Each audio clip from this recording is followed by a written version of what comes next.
자, 오늘은 이사야서 강의로는 103번째 시간입니다. 많이 공부했죠?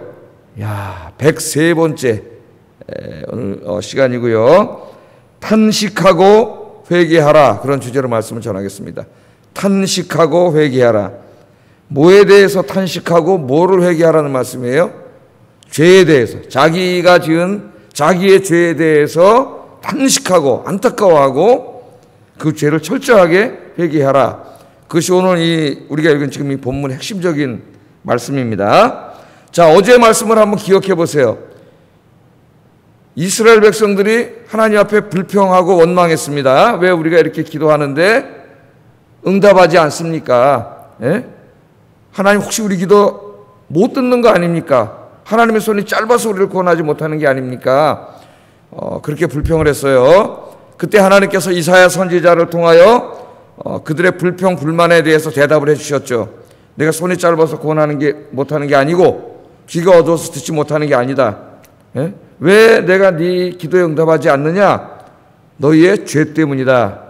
하나님 이렇게 말씀하셨죠. 너희의 죄가 나와 너희 사이를 멀어지게 했고 듣지 못하게 했다. 하나님이 그렇게 분명하게 그들의 문제를 지적해 주셨습니다. 이 선지자를 통해서 선포된 하나님의 말씀을 듣고 이 백성들이 어떤 태도를 보였는가가 오늘 본문이에요. 어떤 태도를 보였어요? 회개하죠. 하나님 앞에 자기들이 지은 죄에 대해서 안타깝게 여기고 탄식하면서 하나님 앞에 회개합니다. 그랬더니 하나님이 그들의 죄를 용서해 주시는, 다시 회복시켜 주시는 그 내용을 우리가 지금 읽었어요.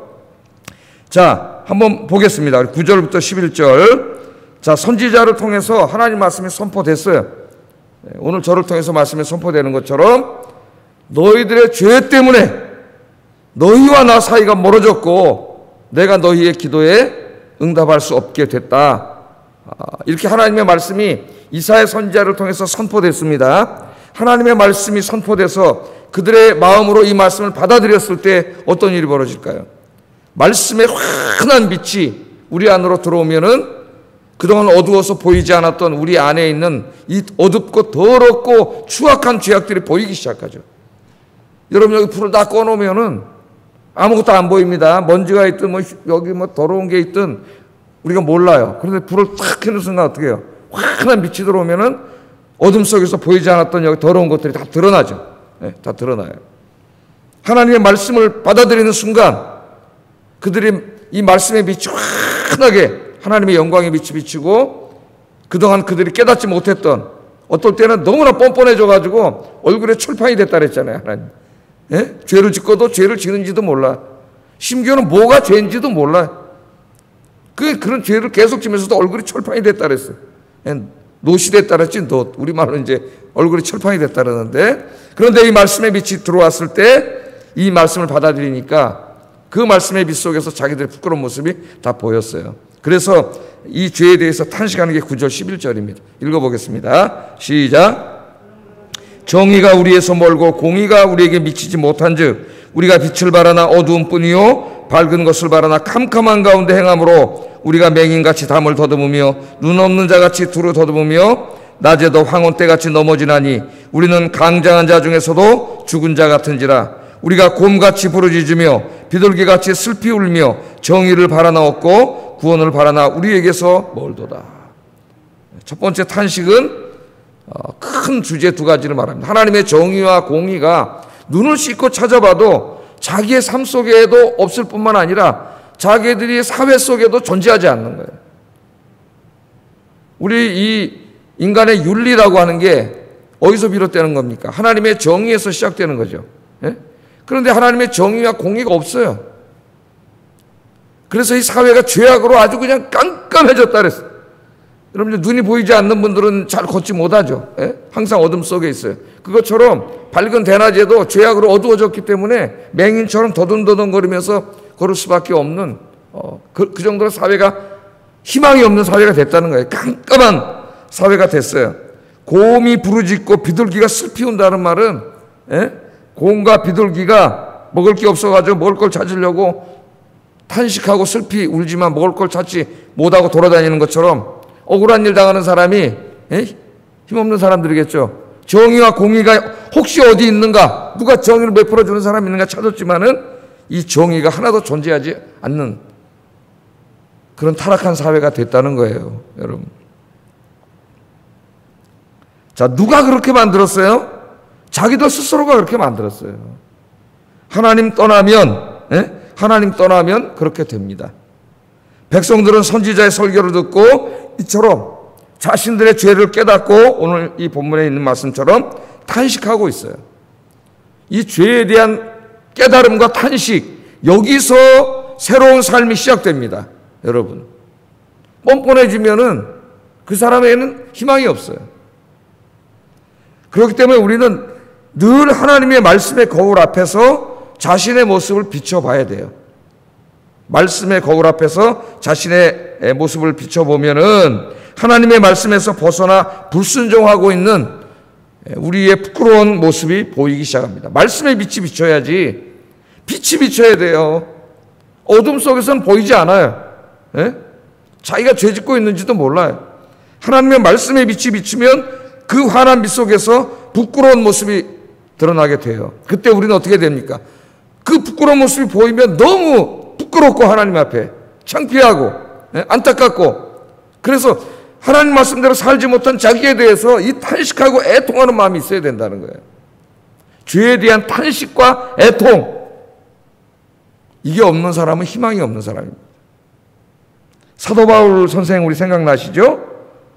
사도 바울이 로마서 7장 18절 19절에 이렇게 고백했어요. 내 속에 곧 육신의 선한 것이 거하지 아니하는 줄을 아노니 원함은 내게 있으나 선을 행하는 것은 없노라. 내가 원하는 바 선은 행하지 아니하고 도리어 원하지 않은 바 악을 행하는도다. 오라 나는 곤고한 사람이로다. 이 사망의 몸에서 누가 나를 건져내랴. 사도 바울 선생이 무슨 죄를 그렇게 많이 졌을까요? 예수 믿기 전에는 교회를 핍박하는 자였지만 그가 예수 믿고 사도가 된 다음에 무슨 그렇게 흉악한 죄를 졌다고 생각하지 않아요, 저는. 그러나 하나님 앞에 가까이 가고 말씀의 빛 앞에 가까이 갈수록 그 하나님의 영광의 빛, 말씀의 빛이 환하게 비치기 때문에 그 빛이 환할수록 자기의 여기 조그만 흠결 하나까지 다 보이게 되는 거예요. 그러니까 사도 바울이 늘 괴로운 거예요. 자기 마음속에 혹시 조금이라도 분노하는 마음이 들거나 아니면 자기를 핍박하고 대적하는 자들도 많았잖아요. 그런 자들 향해 조금이라도 미운 마음이 들거나 힘든 경우가 너무 많았잖아요. 하나님 없는 것처럼 조금이라도 절망하는 마음이 들거나 뭐 이 정도 아니었을까 제 생각에 그런 마음이 드네요. 그런데 그런 것 하나도 견디지 못하는 거죠. 늘 하나님 앞에 서 있기 때문에 늘 하나님 앞에 서 있는 사람에게는 작은 것 하나가 괴롭습니다. 그러나 하나님으로부터 자꾸 멀어지면 어두워지기 때문에 아무리 큰 죄를 져도 무감각해지는 거예요, 죄에 대해서. 그러다 죽는 거예요. 멸망당하는 거예요. 그래서 오호라 나는 곤고한 사람이라, 이 사망의 몸에서 누가 나를 구해내랴.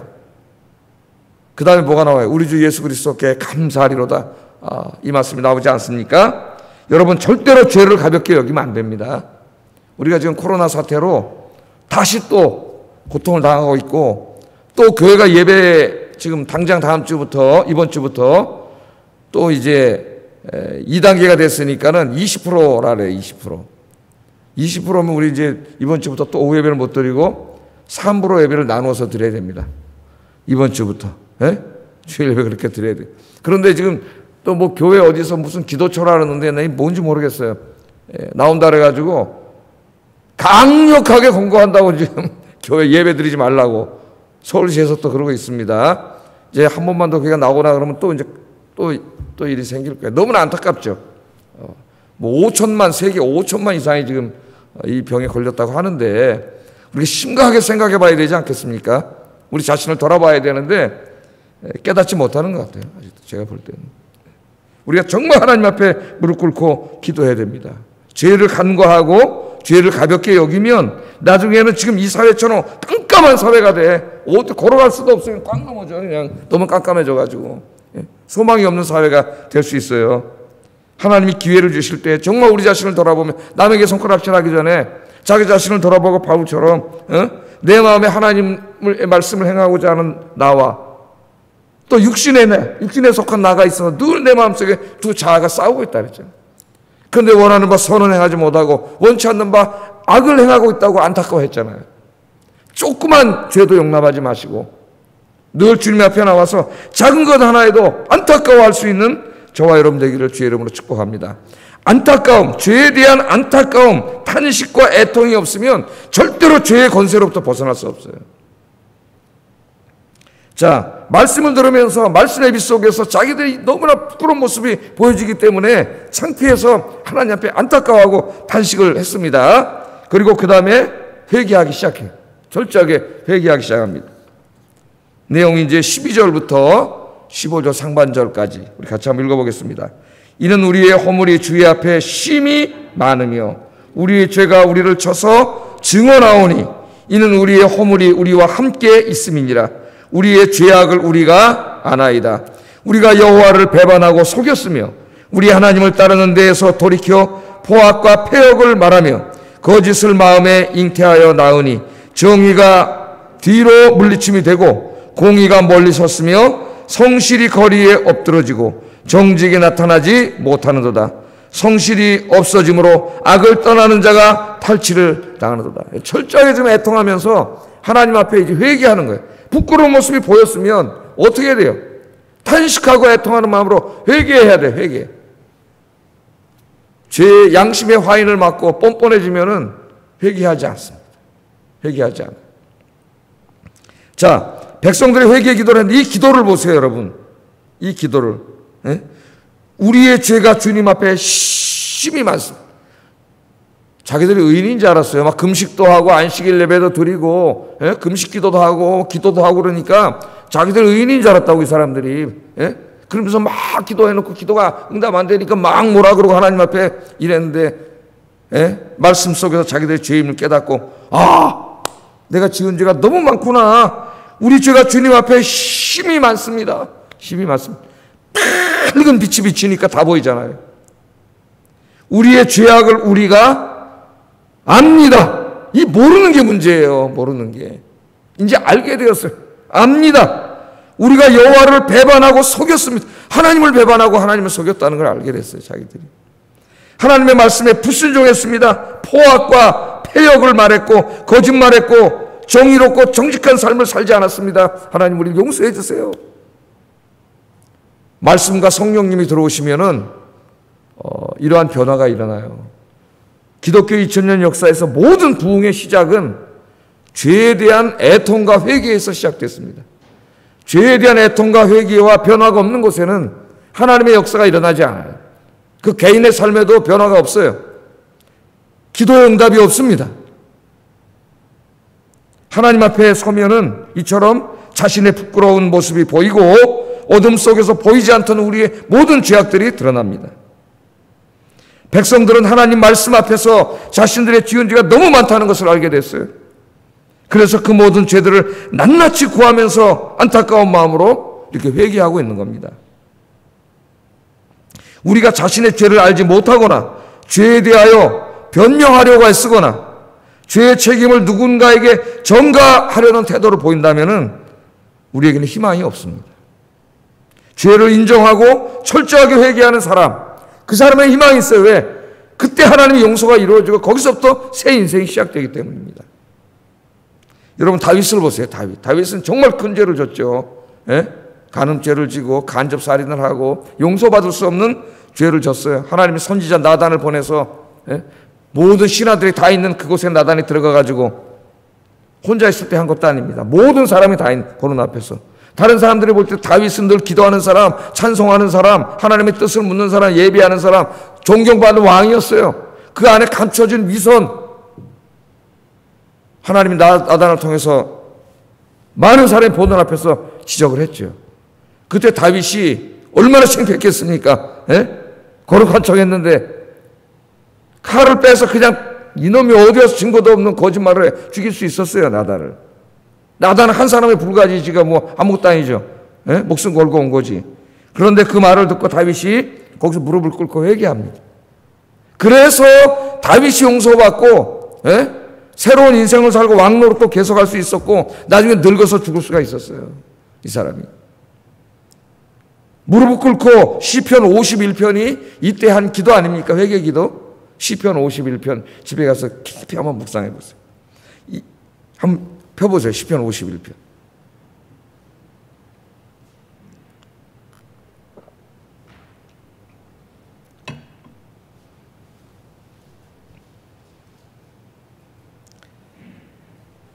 (2절) (3절) 보면 나의 죄악을 말갛게 씻으시며 나의 죄를 깨끗이 제하소서. 물은 나는 내 죄가를 뭐라래요? 아오니 내 죄가 항상 내 앞에 있습니다. 이게 지금 사람들 앞에서 자기의 죄를 고백하는 거예요. 16절 17절에 보면은 주께서는 제사를 기뻐하지 아니하시나니 그렇지 아니하면 내가 드렸을 것이라. 주는 번제를 기뻐하지 아니하시나이다. 하나님께서 구하시는 제사는 상한 심령이라. 뭘 기뻐하세요? 하나님이? 하나님한테 우리가 드려야 될 가장 큰 제물은 우리의 이 상한 심령이에요. 심령. 하나님이여 상하고 통회하는 마음을 주께서 멸시하지 아니하시리이다. 아멘. 주님 앞에 무릎을 꿇고 철저하게 자기의 죄를 내려놓고 회개했습니다. 그리고 이렇게 기도했어요. 10절에 보면 하나님이여 내 속에 정한 마음을 창조하시고 내 안에 정직한 영을 새롭게 하소서. 내 안에 정한 마음, 깨끗한 마음을 창조하시고 정직한 영을 새롭게 하셔서 다시는 죄 짓지 않게 해주세요. 그렇게 기도하고 있는 거죠. 네? 자기의 부끄러운 죄를 다 회개하면서 다시는 이와 같은 일을 하지 않게 해주세요. 네? 그런데 뭐가 새로워져야 돼요? 마음이 새로워져야지. 네?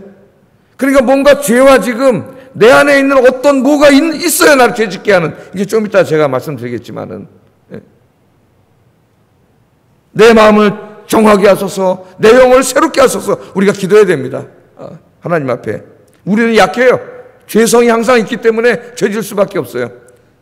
하나님 앞에 그렇게 기도했습니다.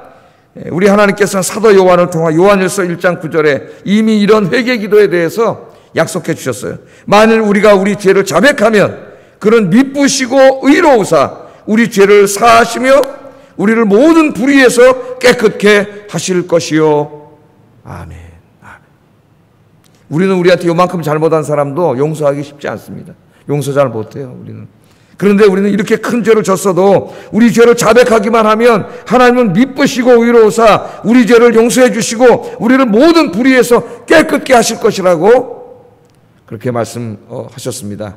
늘 하나님 앞에 와서 다윗처럼 바울처럼 하나님의 영광의 빛, 말씀의 빛 속에서 자신을 바라보고 나의 조그만 죄악 하나에까지 안타까워하고 탄식하면서 애통하고 회개할 수 있는 저와 여러분 되기를 주의 이름으로 축복합니다. 그 순간 우리는 깨끗한 하나님의 신부가 되는 거예요. 하나님이 우리의 보이지 않는 영적인 세마포 옷을 깨끗하게 씻어주는 거예요. 그때 하나님이 보실 때 제일 아름다운 사람이 되는 거예요. 이 밖에만 맨날 치장하고 이 밖에만 맨날 화려하게 깨끗하게 뭐 하겠어요? 그것도 중요합니다. 하지 말라는 게 아니라. 그러나 더 중요한 보이지 않는 속사람을 하나님 앞에 깨끗하게 해야 돼. 아무리 감추고 아니 저하고 있으면 뭐예요? 하나님이 보실 때 온갖 더러운 죄악이 다 있는데 바깥에만 경건하게 보이면 뭐하냐? 그게 바리새인들이잖아요. 제사장들이고 사람들이 존경했어요. 굉장히 훌륭하신 분들인 줄 알았어요. 3시만 되면 탁 나와서 하늘을 향하여 손을 들고 기도하는 모습, 금식 기도하고 구제헌금도 내고 예배드리고, 와, 바리새인 존경받았어요. 근데 예수님 오셔가지고 이 독사의 새끼들아, 이 회칠한 무덤 같은 놈들아. 왜? 예수님은 하나님이셔서 그 안에 보이지 않는 그 더러운 죄악을 다 보고 계시잖아요. 사람 앞에 속이면 뭐해? 하나님이 보고 계신데 하나님 앞에 아름다운 깨끗한 하나님의 신부들이 되시기를 주의 이름으로 축복합니다. 자, 그러나 오늘 이 기도는 자기 자신의 죄만 기도한 게 아닙니다.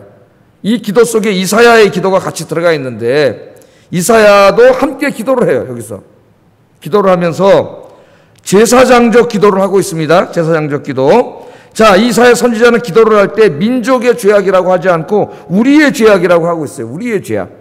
그러니까 그 백성들이 지은 그 죄 속에 자기를 이렇게 분리시켜서 자기가 제3자의 입장에서 저들의 죄악을 용서해 주세요가 아니에요. 이사야 선지자. 우리의 죄악을 용서해 주세요니까 자기도 거기 포함되는 거예요. 자기도. 그러니까 지금 자기의 민족의 죄악을 끌어안고 마치 자기의 죄를 회개하는 것처럼 그렇게 기도하는 모습을 우리가 바라보게 됩니다. 그래서 우리 그리스도인들은 내 죄를 위해서도 먼저 기도해야 되고, 그 다음에는 우리 민족의 죄에 대해서 기도해야 돼요. 이게 제사장적 기도고, 이 중요한 우리의 기도의 사명입니다. 이 민족의 죄를 끌어안고 기도해야 돼요. 예레미야 선지자도 그런 사람이었죠. 예레미야의 슬픈 노래라는 뜻이죠. 애가 3장 48절 50절에 보면, 딸 내 백성의 파멸로 말미암아 내 눈에는 눈물이 시내처럼 흐르도다. 내 눈에 흐르는 눈물이 그치지 아니하고 쉬지 아니하며 여호와께서 하늘에서 살피시고 돌아보실 때까지입니다. 얼마나 자기 민족의 죄악을 끌어안고 울었는지 이 눈물이 시냇물처럼 흘렀다 그랬어요. 시냇물이 확 흘러가는 것처럼, 과장법이죠, 과장법. 이런 걸 이제 하이퍼볼이라고 하는데, 눈물이 그만큼 강조하는 거죠. 울면서 하나님 앞에 애통하면서 기도했다는 거예요. 그래서 어떤 권사님 간증문에서 제가 읽었는데, 하나님 올해는 내가 우리나라의 에레미야가 되겠습니다. 성경을 많이 읽는 분이, 그게 뭐예요? 에레미야처럼 이 민족을 끌어안고 울면서 기도하겠다는 게 내 새벽에 나와서, 하나님이 얼마나 기뻐하실까요? 기도하는 사람. 다니엘도 자기 민족의 죄를 끌어안고 금식하면서 기도했죠. 자기 개인이 아니에요. 자기 민족의 죄를 용서해달라고. 다니엘서 9장 3절 4절에 보면, 내가 금식하며 베옷을 입고 죄를 덮어쓰고 주 하나님께 기도하여 간구하기를 결심하고 내 하나님 여호와께 기도하여 자복하여 이르기를, 그 다음부터 자기 민족의 죄를 위해서 기도하는 그런 내용이 나옵니다. 우리 민족을 위해서 기도하는 사람이 있어야 돼요. 이 민족을 끌어안고 하나님 앞에 이 민족의 죄를 용서해 주세요. 하나님은 에스겔에게 뭐라 그랬어요? 내가 예루살렘 성을 멸망시키려고 왔는데 죄 때문에 단 한 사람이라도 내 앞을 가로막고 이 민족을 용서해 달라고 기도하는 사람이 단 한 사람만 있었어도 내가 용서해 주려고 했는데 예루살렘에 단 한 사람도 없었다래. 한 사람도. 누가 이 나라와 민족을 살립니까? 누가 이 코로나의 고통으로부터 이 나라와 세계를 살립니까? 기도하는 사람이에요. 기도하는 사람이 살리는 거예요. 왜? 하나님 살려주시는 거기 때문에.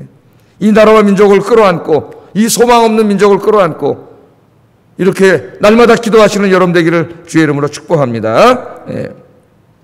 자, 선지자와 백성들이 이렇게 자신의 죄를 탄식하면서 민족의 죄를 끌어안고 자기의 죄를 끌어안고 회개 기도를 했을 때 비로소 하나님의 응답이 옵니다. 첫 번째는 하나님은 내가 너희의 죄를 다 용서해 주시겠다네요. 죄가 용서돼야 하나님과의 멀어졌던 관계가 다시 가까워지고, 하나님 기도 응답을 막았던 이 담이 헐어져서 하나님의 응답이 이루어지고, 그렇죠?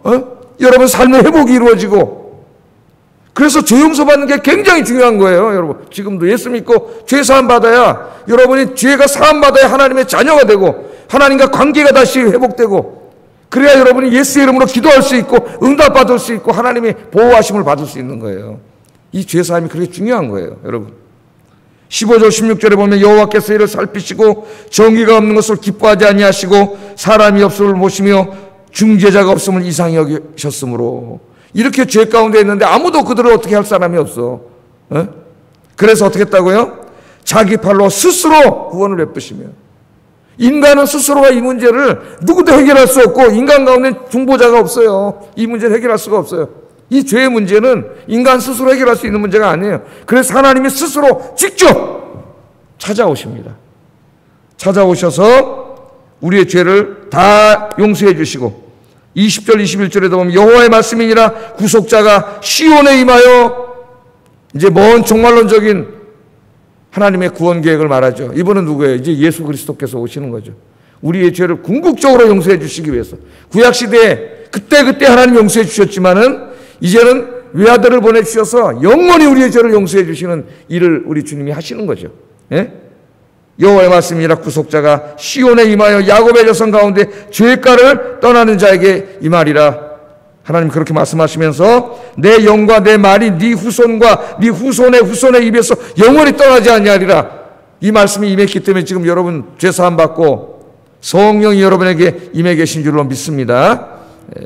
하나님께서 죄를 용서해 주셔요. 그래서 용서 받으려면 하나님은 이미 예수님을 통해서 다 죄 용서 받는 길을 열어놨어요. 중요한 건 뭐예요? 누구를 용서해 주세요? 하나님이 죄가를 떠나는 자에게 임하니라. 우리가 해야 할 일이 있어요. 하나님 앞에 가서 우리가 하나님 앞에 회개해야 돼. 기도해야 돼. 2000년 전에 예수님이 다 용서해 주셨네? 자동으로 여러분에게 죄가 용서되는 게 아니에요. 하나님은 다 해놓으셨어요. 이제 우리가 그 손을 잡아야 돼요, 십자가를. 보편구원론자들이 왜 잘못됐습니까? 예수님이 다 용서해 놓으셨으니까 그냥 우리 무조건 다 용서받고 다 구원받는다는 거예요. 성경은 잘못하는 거예요. 여기 누구를 용서해 주세요? 에? 죄가를 떠나는 자예요. 주님 앞으로 나오는 자, 회개하는 자. 회개하지 않으면 죄가 그대로 남아있어요. 여러분.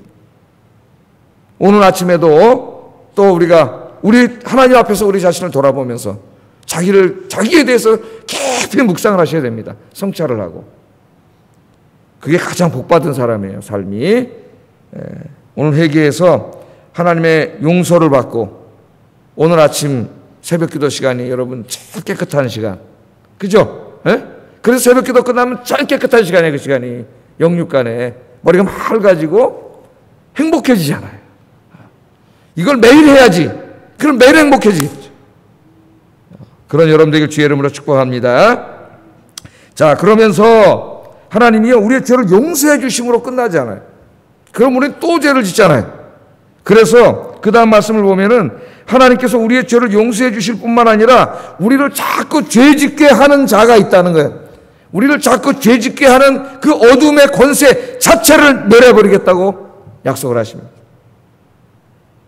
16절 하반절부터 19절에 보면은 자기의 공의를 스스로 의지하사 공의를 갑옷으로 삼으시며 구원을 자기의 머리에 써서 투구로 삼으시며 보복을 속옷으로 삼으시며 열심을 입어 겉옷으로 삼으시고 그들의 행위대로 갚으시되 그 원수에게 분노하시며 그 원수에게 보응하시며 이렇게 나오고 있어요.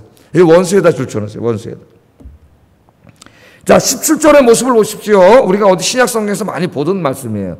사도 바울이 나중에 이 말씀을 인용하는데 하나님이 마치 어떤 적군들과 싸우기 위해서 한 장수가 적군과 싸우려면 어떻게 돼? 전신갑주를 입죠. 탁 무장을 하는 그런 모습을 보입니다. 공의로 갑옷을 지어 입으시고 보통 사람들은 가죽으로 갑옷을 만드는데 공의로 하나님이 가죽으로 입으시고 구원을 머리에 툭으로 쓰시고 보복을 속옷으로 입으시고 열심을 겉옷으로 입으시고 그러니까 이 장수가 적군과 싸우러 나가기 위해서 갑옷을 입고 딱 무장한 그런 모습으로 하나님이 찾아오시는 거예요. 싸우기 위해서 지금 전쟁하러 오시는 거예요. 누구랑 전쟁을 하세요? 하나님 누구랑 싸우려고? 원수라 그랬어요. 원수. 이스라엘 백성들의 원수. 이스라엘 백성들의 원수는 이때까지 누구였어요? 바벨론이고 아수르였고 바벨론이었고 또 지금 페르시아고 애굽이고 이런 나라였습니다. 그런데 여기서는 이제 그런 것을 넘어서요. 단지 인간 눈에 보이는 그런 이스라엘을 괴롭히는 자들이 아니에요. 그들 배후에서 근본적으로 더 큰 악을 행하게 하는 더 큰 악의 권세가 있어요. 어둠의 권세. 그 어둠의 권세를 원수라 그랬어요. 여기 원수. 그 원수에게 분노하시고 하나님이 그 원수를 치신다. 그렇게 말합니다. 이 원수가 누구예요? 어둠의 권세자예요. 우리를 죄짓게 하는 자. 우리를 올가매고 올가미로 묶어놓고 자기 뜻대로 늘 불의를 행하고 거짓말하고 포악하게 하고 못된 짓을 하게 하는 죄악을 행하게 하는 어둠의 권세자. 그게 누구예요? 우리는 알잖아요. 이제 사탄이에요. 사탄이에요. 죄를 용서해 주시는 것으로 끝이지 않고 그 어둠의 권세를 멸해 주신다는 거예요. 하나님께서. 어둠의 권세가 계속 있는 한 계속 죄를 짓잖아요. 네? 그러니까 하나님이 그 어둠의 권세를 멸해 주신다는 거예요. 여러분, 그래서 2000년 전에 예수님께서 오셔서 십자가에서 죽으실 때 어둠의 권세를 못 박았어요. 우리 주님께서. 사탄은 완전히 멸망하지는 않았지만 하나님이 그 머리통을 쳐놔가지고 그 권세와 능력이 아주 미약해져 있죠. 그러나 인간의 힘으로는 당할 수 없습니다. 아직까지도. 그렇게 사탄이 있어요. 그래서 우리가 예수 믿을 때 여러분 예수 믿기 전에는 어떤 상태였어요? 그 어둠의 권세의 지배하에 있었어요. 믿지 않는 사람은 모두가 어둠의 권세의 지배하에 있습니다. 그 어둠의 권세자가 사탄이에요. 무서운 영이에요. 그 영이 인간들의 마음을 장악하고 계속 끌고 다니기 때문에 이 사회가 이 모양이 되는 거예요. 계속 죄 짓고 악을 행하고 불의를 행하고 거짓말하고 포악하고 음란을 행하고 이 신천 홍대 여기 지금 우리 동네 제일 위험해 지금 여기. 맨 술집 클럽이 다 모여 있잖아요. 예? 여기 젊은 애들이 오잖아요. 이 코로나로 위험한데도 그 아이들이 이 죄악의 저 불나방이 돼가지고 저 죄악의 불 속으로 뛰어들고 있어요. 목숨을 걸고 그 죄악의 그 욕정을, 그 쾌락을 이겨낼 수가 없어요. 애들이 스스로의 힘으로. 마귀가 계속 끌어오기 때문에 이 안에 있는 이 어둠의 권세를 깨뜨리지 못하면 이 죄로부터 벗어날 수가 없어요. 그래서 복음만이 희망인 거예요. 복음만이. 예수만이 희망인 거예요. 예수 믿을 때 어떻게 됐습니까? 성령님이 여러분 안에 찾아오실 때에 마귀의 권세를 멸해서 마귀가 쫓겨나가는 거예요. 그래서 여러분의 마음속에는 성령님이 지배하고 계세요. 할렐루야. 그래도 해결이 안 됩니다. 아니, 목사님, 그럼 성령님이 지배하시면 죄를 안 져야 되는데 왜 내가 죄를 짓죠? 그럼 나는 성령님이 없나 보네요? 그렇잖아요. 사랑하지 않는 자는 하나님을 알지 못하는 자고, 죄 짓는 자는 하나님을 알지 못하는 자인데, 내가 한번 미워했는데 그럼 나는 하나님을 알지 못하는 자네요? 그럼 그거 못 받았네요? 성경은 잘못 이해하는 거죠. 예? 우리 인간은 아직 구원이 완전히 이루어지지 않았어요. 사탄도 완전히 멸망되지는 않았어요. 우리 육신이 구원받지 못했잖아요. 우리가 구원받고 성령님이 계시지만 사탄이 우리의 육신을 통해서 계속 죄짓게 하려고 그래요. 옛날같이 마음대로 끌고 다니지 못합니다. 성령님이 계시기 때문에 계속 죄짓게 하려고 그래요. 그래서 사도 바울이 에베소서 6장에서 이 말씀을 인용하시는 거예요. 17절을. 하나님이 전신갑주를 입고 오셨는데 이제는 누구 보고 입으라래요? 사도 바울이. 우리 보고 입으라 그러잖아요. 우리 보고. 에베소 6장에 나오잖아요. 전신갑주가. 예? 사탄과 싸우기 위해서 하나님이 입으셨던 이 전신갑주를 이제는 우리가 입어야 돼요. 많은 전신갑주가 나오지만 딱 두 가지로 요약하면 기도와 말씀입니다. 기도와 말씀. 기도의 말씀에 전신갑주를 입고 사탄과 싸워야 돼요. 여러분, 사탄과 싸워서 승리해야 돼요. 우리는 아직 하나님 나라가 완성되지 않았어요. 하나님의 구원이 완전히 이루어지지 않았어요. 그래서 내가 예수 믿고 구원받아서 성령님이 내 안에 계신다고 내가 전혀 죄를 짓지 않는 게 아니에요. 죄를 지면 그럼 나 또 구원 못 받았습니까? 그게 아니에요. 그 말씀도 그런 의미가 아니에요. 이 말씀은 아직 구원이 완전히 이루어지지 않았기 때문에 우리는 이 땅에서 완전하지는 못해요. 그 누구도, 예수님 제외하고는 그 누구도 완전한 사랑을 할 수 없고 그 누구도 완전하게 살아갈 수가 없어요. 그러므로 그 말씀은 어떤 말씀이냐면은 성령의 인도하심, 기도와 말씀으로 무장해서 늘 어떻게 하라는 거예요? 싸우라는 거예요. 분투하라는 거예요. 분투. 예수님 제외한 그 어떤 성인도 다 문제가 있어요. 완전한 사람이 어디 있어요? 성경 좀 읽어보세요. 예수님 빼고 완전한 사람 하나도 없어요. 어떤 의인도. 그러니까 그것은 완전하라는 게 아니에요. 하나님 나라가 이루어져야 완전해져요. 죄도 안 짓고. 그러나 지금은 늘 기도와 말씀으로 무장해서 이 사탄의 세력과 어떻게 하는 거예요? 싸우는 거예요. 분투하는 거예요. 그 말씀대로 살려고 애쓰고 노력하는 거예요. 그러나 인간이 완전하지 못하게 또 쓰러질 때도 있겠죠. 목사도 쓰러지고. 예? 그때 우리가 이거 거짓말이네, 신앙이다. 그러면 안 되겠죠. 그건 너무 모르는 거예요. 우리 인간은 연약함이에요. 예? 그래서 그럴 때 우리가 서로 기도해 주라 그랬죠. 우리가 다 연약하기 때문에. 그래서 싸우는 거야. 막 말씀대로 살려고 몸부림치는 거예요. 그래서 점점 죄 짓지 않고 점점 우리의 옛자를 십자가에 못 박고 이 땅에서는 완성되지는 않습니다. 조금씩 더 하나님 앞에 가는 거예요. 하나님의 형상 회복돼 가는 거예요. 거룩한 하나님의 자녀가 되고 거룩한 신부가 되어 가는 거예요. 그 완성은 우리 예수님 재림하시면 완전히 이루어져요.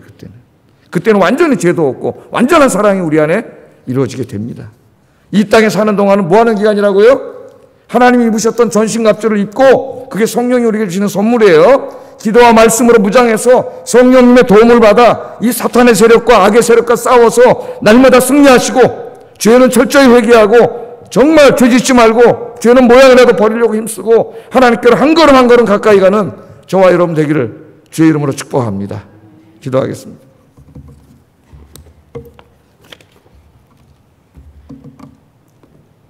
자, 먼저 말씀을 생각하면서 기도하겠습니다.